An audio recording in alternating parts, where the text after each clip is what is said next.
L'Afrique du Sud qui attire tous les regards depuis vendredi, Coupe du Monde oblige.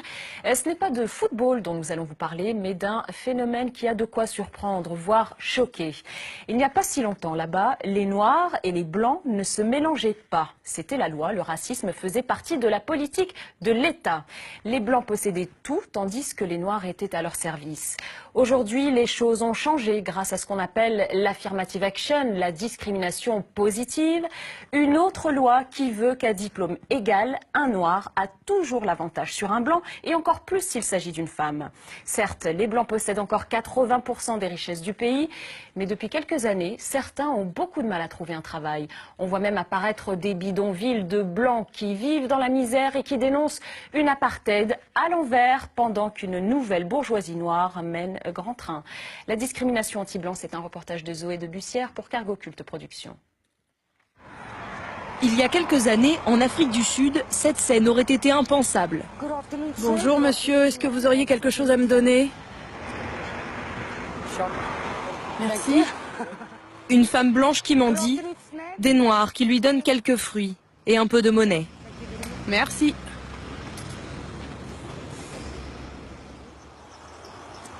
Bonjour madame. Il y a 7 ans, Léonie a perdu son emploi de caissière dans une station-service. Depuis, cette femme de 42 ans est SDF et passe ses journées à mendier à côté de ce feu rouge. Un œil sur le trafic, l'autre sur sa mère handicapée.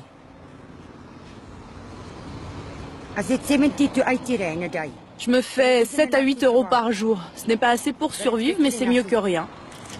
Je vis sans eau, sans électricité, j'habite dans un bidonville et ils nous ont tout coupé. Comme Léonie, en Afrique du Sud, de plus en plus de Blancs se retrouvent à la rue, alors que pendant de nombreuses années, ils régnaient en maître sur le pays. Des panneaux qui indiquent les endroits réservés aux Blancs, où les Noirs n'ont pas le droit d'aller. Pendant 50 ans, l'Afrique du Sud a vécu sous ce qu'on appelait le régime de l'apartheid. Un régime officiellement raciste, où les Blancs étaient les patrons et les Noirs à leur service. Mais dans les années 80, tout va changer. Ne tirez pas, ne tirez pas! Car les Noirs sont beaucoup plus nombreux que les Blancs. Ils décident de se révolter et ils vont gagner la partie.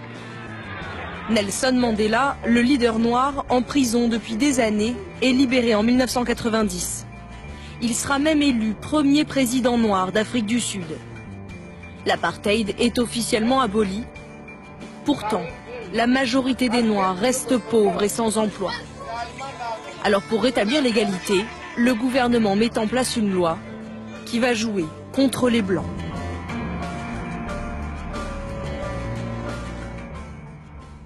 Dans cette ancienne ville minière, près de Johannesburg, les Blancs habitent désormais dans les mêmes quartiers populaires que les Noirs. Mais beaucoup d'entre eux s'estiment à leur tour victimes de racisme. C'est le cas de Trevor, 27 ans. Son histoire, beaucoup d'autres Blancs l'ont vécue. Après avoir obtenu son bac, Trevor a fait 3 ans d'études supérieures pour devenir garde dans un parc national. Voilà, ça c'est mon diplôme qui certifie que j'ai suivi les cours et que je suis qualifié pour ce travail.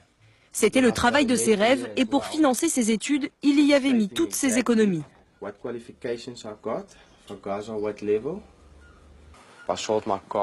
J'ai vendu ma voiture, mon ordinateur et la plupart de mes biens pour payer ces cours. Ça m'a coûté plus de 2000 euros. Mais je pensais qu'en ayant un bon diplôme, j'aurais un travail dans ce pays. Mais du travail, il n'en trouve pas à cause de sa couleur de peau. Cela fait 6 ans que Trevor se démène pour trouver un poste dans ce secteur, sans succès. Chaque semaine, il se rend dans un cybercafé pour éplucher les petites annonces. Et dans un pays qui compte près de 600 parcs nationaux, les offres ne manquent pas. Mais ce qui lui pose problème, ce sont ces 2 petites lettres devant chaque annonce. AA pour Affirmative Action, en français discrimination positive. Toutes les offres d'emploi qui portent ce sigle sont réservées en priorité aux Noirs et aux Métis. Trevor a repéré une annonce qui l'intéresse, mais pour décrocher ce job-là, il vaut mieux ne pas être blanc.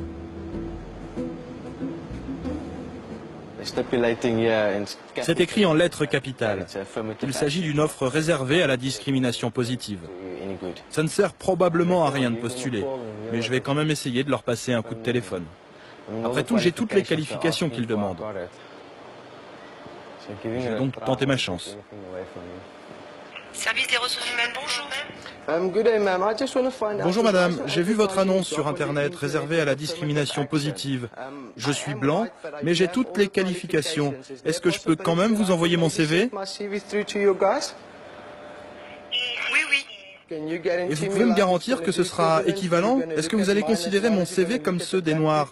Je vous demande ça parce que j'ai pas envie d'envoyer ma candidature pour rien, voyez? Ah non.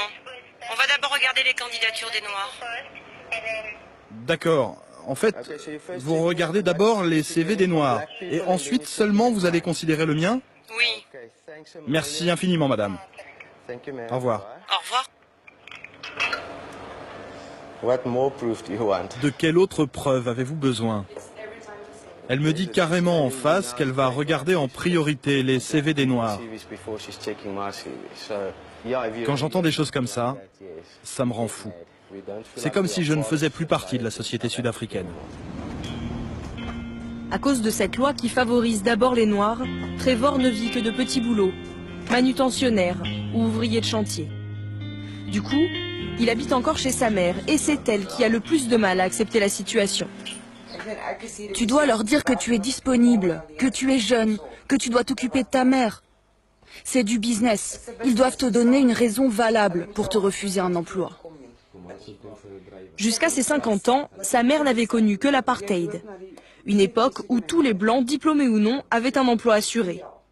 Aujourd'hui, comme son fils, elle aussi vit de petits boulots après avoir perdu son poste d'infirmière. Décidément, tout a changé en Afrique du Sud. D'un côté, des nouveaux pauvres, blancs, de l'autre, des nouveaux riches, noirs. Bonjour Bertha. Ah, je vois que vous avez déjà commencé. Allez, accélérez un peu, on va faire du jogging. Dans ce club de gym UP de Johannesburg, Bertha s'entraîne 4 fois par semaine dès 6 h du matin. Cette jeune chef d'entreprise débourse 6 000 € par an pour transpirer sous les ordres de son coach personnel. Un luxe en Afrique du Sud. Bertha fait partie de cette nouvelle classe qui s'est enrichie après l'apartheid. Bravo Bertha, bien joué. Je suis fatiguée. Le privilège d'un coach à son service, blanc de surcroît, elle ne pouvait même pas l'imaginer il y a encore une quinzaine d'années. Car Bertha est une enfant du ghetto. Elle a grandi dans l'un des bidonvilles les plus pauvres du pays. Vous auriez pu imaginer vous offrir un coach quand vous étiez petite? Ah non, pas du tout. Je ne pouvais même pas me payer une paire de chaussures. Non, vraiment pas. On n'avait pas de club de gym. J'ai grandi dans un bidonville avec une seule rue, pas de lumière. Alors un club de gym, je ne savais même pas que ça existait. Si Bertha a aujourd'hui les moyens de s'offrir ce genre de service, c'est qu'elle a bénéficié des lois de discrimination en faveur des Noirs.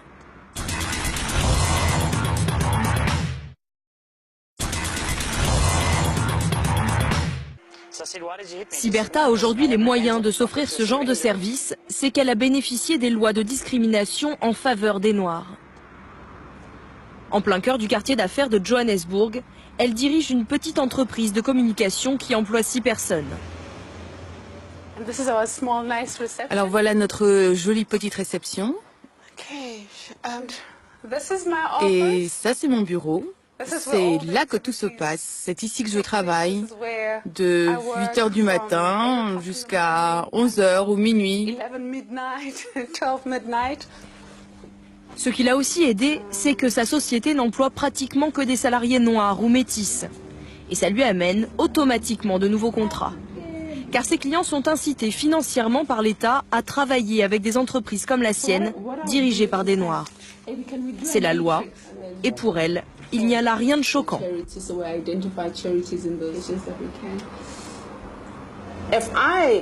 Si je suis noire et que j'ai l'éducation et les compétences nécessaires, et qu'en face il y a un blanc qui a les mêmes compétences, eh bien c'est moi qui vais décrocher la place. Donc oui, on pourrait croire que c'est de la ségrégation. Mais il y a 20 ans, où est-ce qu'on en était? Je ne serais même pas assise là à parler de discrimination positive.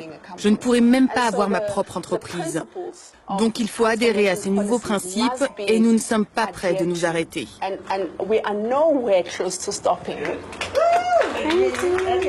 Ouais, faut que ça change. Et on veut du change aussi, de l'argent.